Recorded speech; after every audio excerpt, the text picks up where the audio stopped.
लोग इस कहानी को पूरे मन से और दिल से सुनते हैं, उसके घर में कभी भी कोई कलेश उत्पन्न नहीं होगा। उसके घर में हमेशा सुख और शांति बनी रहेगी। उसके घर में माता लक्ष्मी का सदा आगमन रहेगा। तो सब्सक्राइब कर लीजिए हमारे इस चैनल को, ताकि नए आए वीडियो की नोटिफिकेशन सबसे पहले आप तक पहुंचेगी। आपने सुना होगा कि जिसके घर में रोज झगड़े होते हैं, रोज कलेश होते हैं, उस घर में बरकत नहीं होती।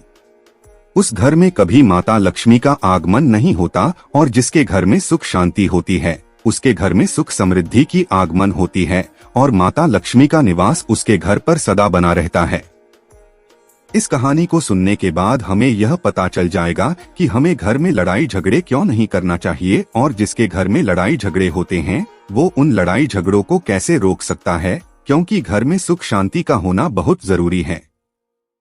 क्योंकि जहाँ सुख शांति होता है वहीं माता लक्ष्मी निवास करती है। जहाँ क्लेश उत्पन्न होते हैं, लड़ाई झगड़े उत्पन्न होते हैं, वहाँ माता लक्ष्मी का वास नहीं होता।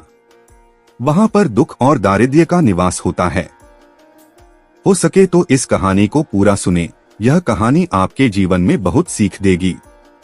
यह बहुत ही ज्ञानवर्धक कहानी है, इसे जरूर सुने। एक मोर और मोरनी की कहानी। इससे पहले कि आप हमारी कहानी में खो जाएं, चैनल को सब्सक्राइब करके बेल आइकन को प्रेस करना ना भूलें। चलिए कहानी शुरू करते हैं। एक जंगल में एक मोर और मोरनी रहते थे। मोर और मोरनी बहुत हंसी खुशी जंगल में रहते थे। एक दिन मोरनी मोर से कहती है, पिया जी, हमें यहाँ से चलना चाहिए। हमें वहाँ चलना चाहिए जहाँ हमारे समाज के लोग रहते हैं। काफी सारे मोर मोरनी रहते हैं, हमें वहाँ चलना चाहिए। मोर मोरनी से कहता है, प्रिय, अगर हम वहाँ चलेंगे तो रोज लड़ाई झगड़े होंगे। हम दोनों यहाँ जंगल में कितना सुकून से रहते हैं, वहाँ जाने की क्या जरूरत है। लेकिन मोरनी जिद करने लगती है तो मोर भी मान जाता है। मोरनी की जिद करने पर वो दोनों उड़कर एक नगर में आ जाते हैं।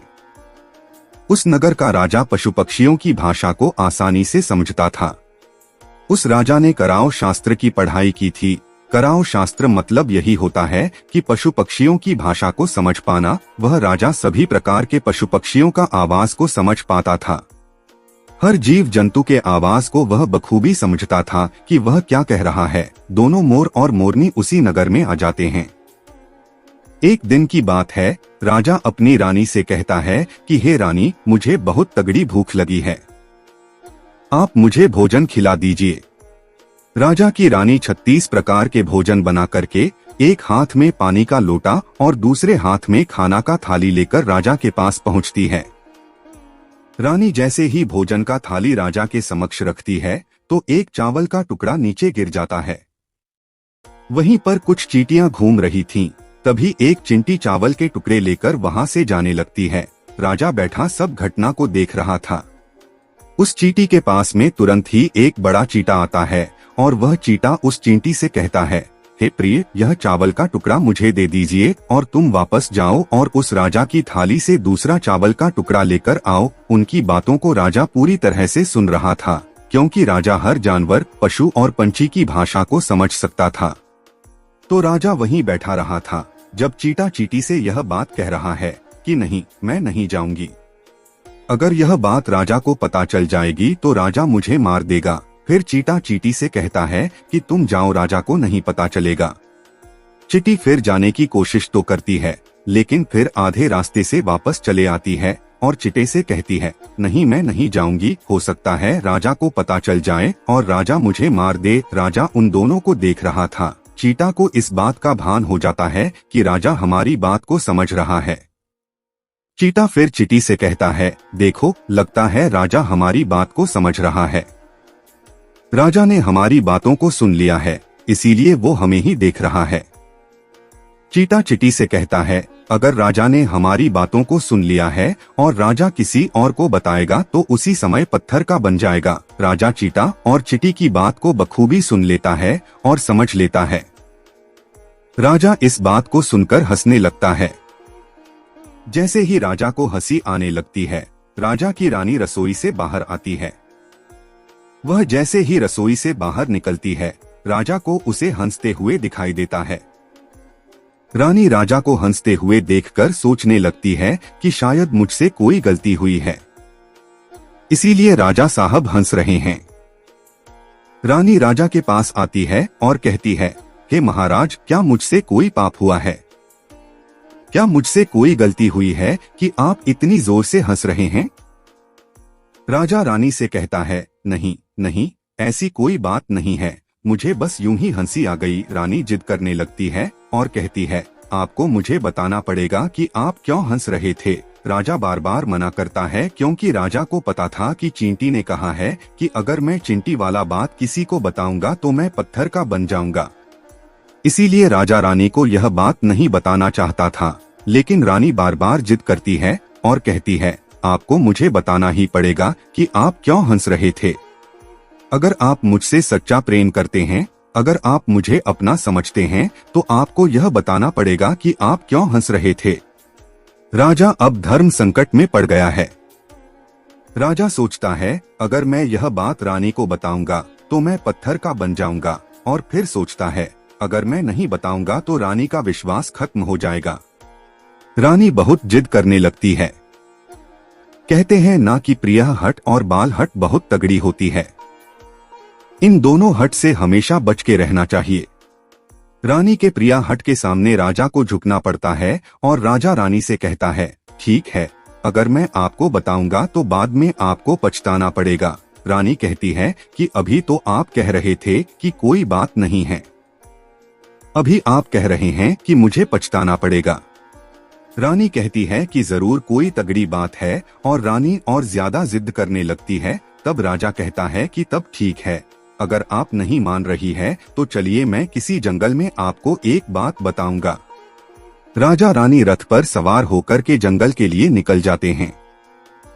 जैसे वह घोर जंगल में पहुंच जाते हैं, तब राजा सारी बात रानी को सुनाने लगता है। जैसे ही राजा थोड़ी थोड़ी बात रानी को सुनाते गया, वैसे वैसे वो को धीरे धीरे पत्थर का बनता गया। जैसे राजा ने आधी बात रानी को सुनाई, वह आधा पत्थर का हो गया। राजा फिर रानी से कहता है, हे रानी, मैं धीरे धीरे पत्थर का बनता जा रहा हूँ, तुम बाद में बहुत पछताओगी। रानी कहती है, रे राजा साहब, हे महाराज, थोड़ी सी बात बची है, आप उसे भी सुना दीजिए। राजा पूरी बात बता देता है और राजा पूरा पत्थर का बन जाता है। रानी की इस जिद के कारण राजा पूरा पत्थर का बन जाता है।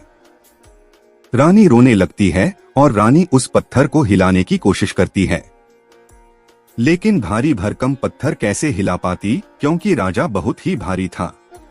राजा पत्थर का बन जाता है और उधर रानी सर पटक कर रोती है, छाती पिटती है, विलाप करती है और किसी जीव जंतु से सहायता के लिए गुहार करती है। इन सब कहानी को मोर और मोरनी बखूबी देख रहे थे, अपनी आंखों से देख रहे थे। रानी के विलाप को देखकर मोर मोरनी को दया आ जाती है। मोर मोरनी से कहता है, ये होता है प्रिय हट। अपनी इसी प्रिय हट की वजह हम उस जंगल में कितना खुशी खुशी रहे थे और यहाँ चले आए। मोरनी मोर से कहती है कि प्रिय, ये रानी बहुत दुखी हो रही है, हमें इसकी सहायता जरूर करनी चाहिए। ये इतना विलाप कर रही है, इसकी ज्यादा तो सहायता हम नहीं कर सकते, लेकिन कम से कम इसको धीरज तो दे ही सकते हैं, यानी उसको विश्वास तो हम दिला ही सकते हैं। यही सोचकर मोर और मोरनी उस रानी के पास जाते हैं और जाकर के रानी को कहते हैं कि रानी साहिबा, जो हुआ वो तो गलत हुआ, लेकिन आप जरा धीरज रखिए, अपने आप को थोड़ा संभालिए। आपके पीछे पूरा राज्य है, राजा तो पत्थर का हो चुका है, अब आपको आपके राज्य का कारोबार आपको ही संभालना है। रानी मोर मोरनी की बात सुनने के बाद कहती है, भाई मोर मोरनी, मैं अपने आप को कैसे संभालूं, क्योंकि अब तो मेरा संसार ही उजड़ गया है, क्योंकि मेरा पति परमेश्वर पत्थर का बन चुका है, और मैं क्या करूं। रानी की यह बात सुनते ही उधर मोरनी के मुख से यह निकल जाता है, राजा पत्थर के कैसे हो गए? राजा तो इंसान थे, अच्छे भले थे, लेकिन ये पत्थर के कैसे हो गए? रानी वही बात बताने लगती है जो राजा ने चींटी वाली बात रानी को बताई थी। रानी वही बात मोर और मोरनी को बताने लगती है और रानी भी धीरे धीरे करके पत्थर की बन जाती है। और जब रानी पत्थर की हो जाती है और राजा तो पत्थर का हो ही चुका था, जब दोनों पत्थर के हो जाते हैं, उधर मोर मोरनी को चिंता सताने लगती है। उधर मोर और मोरनी बहुत दुखी हो जाते हैं। मोर मोरनी को यह चिंता सताने लगती है कि यह विपत्ति हमारे ऊपर भी आ सकती है, क्योंकि राजा भी उसी चींटी वाले बात से पत्थर का हो चुका है और रानी भी उसी चींटी वाली बात से पत्थर का हो चुकी है। मोर मोरनी से कहता है, हम पर भी खतरा मंडरा रहा है, क्योंकि तुम स्त्रियों से कोई भी बात छिपती नहीं है। मोरनी मोर से कहती है, पिया जी, यहाँ से हम दूर चले क्या? मोर मोरनी से कहता है, हे बेवकूफ, दूर जाने से क्या फायदा है? यह संकट तो धरती के किसी भी कोने में हमारा पीछा नहीं छोड़ेगा। यह खतरा तो हमेशा हमारे ऊपर मंडराते रहेगा। अगर जाने अनजाने में यह हमारे मुख से निकल गई तो हम भी पत्थर का बन जाएंगे। इसी बात को लेकर मोर और मोरनी बहुत दुखी हो जाते हैं, बहुत चिंतित हो जाते हैं। रात दिन उनको यह दुख खाया जाता है। यह सोचकर वे ना भोजन करते हैं और ना चैन से सोते। बस रात दिन उनको यही दुख सताती है, यही टेंशन रहती है कि यह बात उनके मुख से निकल न जाए। यदि हमारे मुख से ये बात भूल कर भी निकल गई तो दोनों पति पत्नी पत्थर का बन जाएंगे। यही सोचकर मोर ने दिमाग लगाया कि यदि मैं सारी चींटियों को खत्म कर दूं तो यह सब खत्म हो सकता है, क्योंकि ये सारा कराधा तो चींटियों का है। मोर मोरनी से कहता है, प्रिय, अगर हम सृष्टि से सारी चींटियों को खत्म कर दें तो चींटियों का संकट समाप्त हो जाएगा। और मोर मोरनी इस बात से राजी हो जाते हैं और सभी चींटियों को मारकर खाना शुरू कर देते हैं।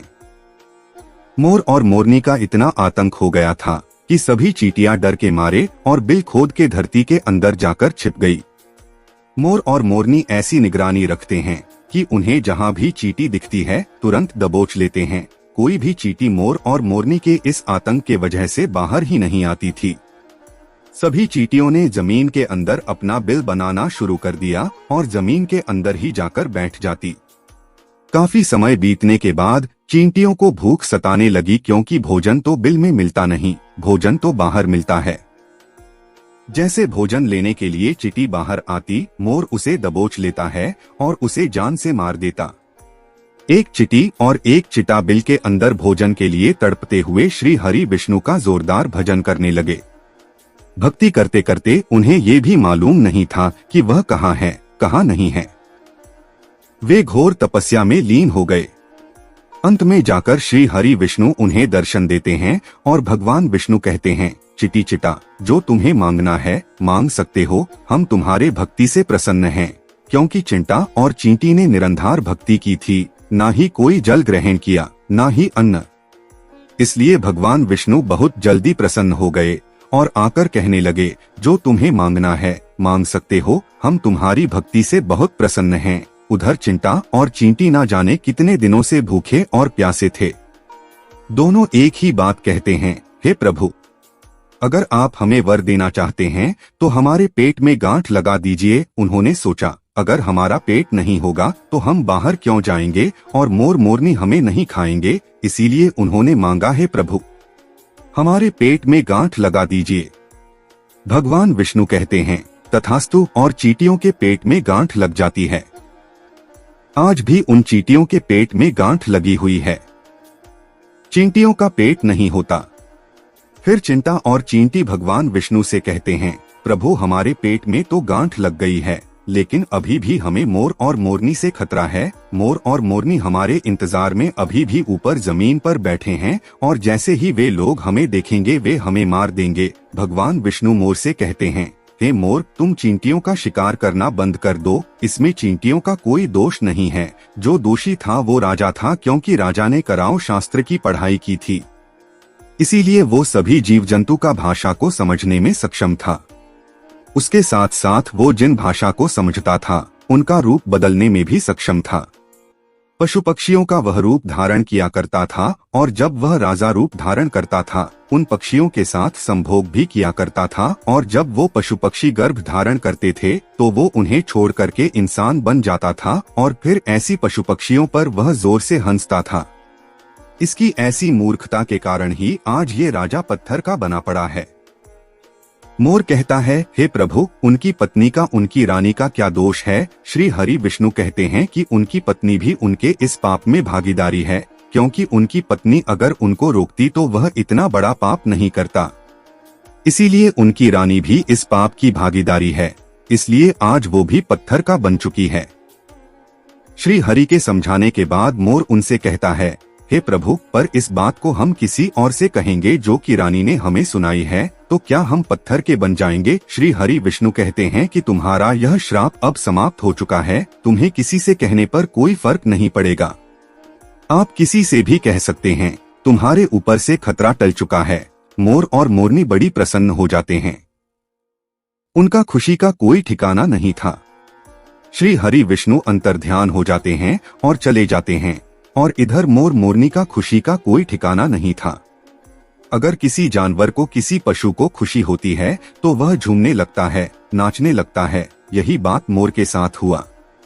मोर को जब ये पता चला कि उनके ऊपर से खतरा टल चुका है तो वो खुशी में नाचने लगा, जोरदार नाचने लगा।